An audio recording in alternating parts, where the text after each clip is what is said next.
In this segment, we'll cover how to load a roll of media onto the FC9000. When using a roll, you'll always get better tracking using the flanges. So let's see how to use the flange system. First, locate the flange ring stoppers and mount them onto each side of the rear stock roller bar. Next, take the roll of media you plan to use and insert one of the flanges into one end of the media's paper core. Try to make sure that there's no gap between the flange and the end of the paper core. To secure the flange, turn the screw clockwise until it's snug. Take the other flange and repeat the process.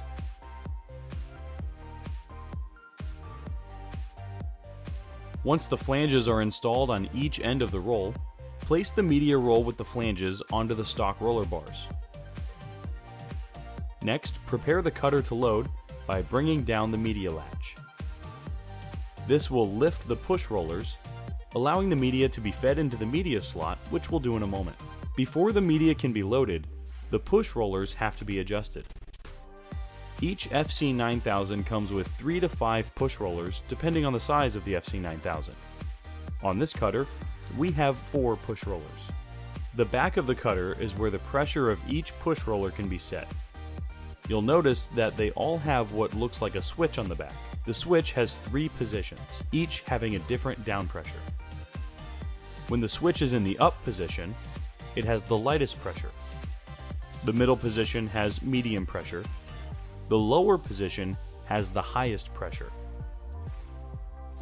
To prevent skewing issues, the outside push rollers should always be set with higher pressure, and the center push rollers should be set at a lower pressure, as you see here.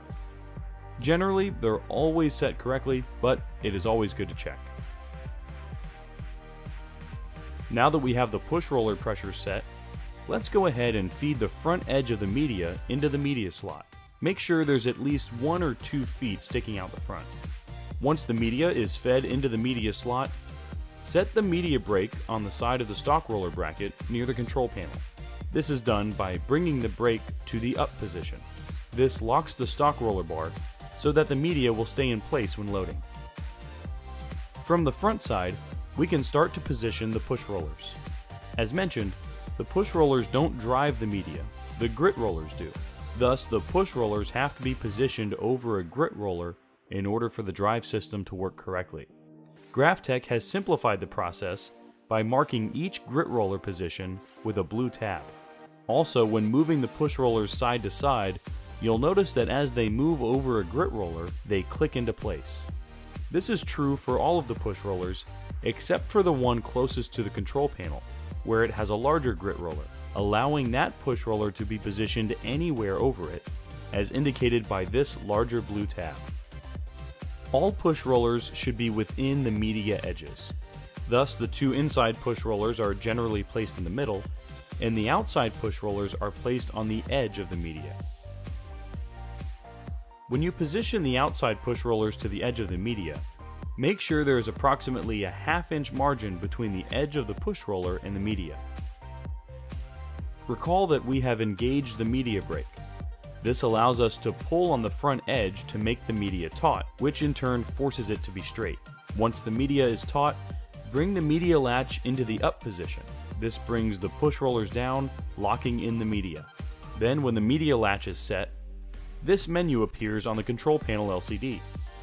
Here it displays 3 choices: Roll 1 front edge, Roll 2 current position, and Sheet.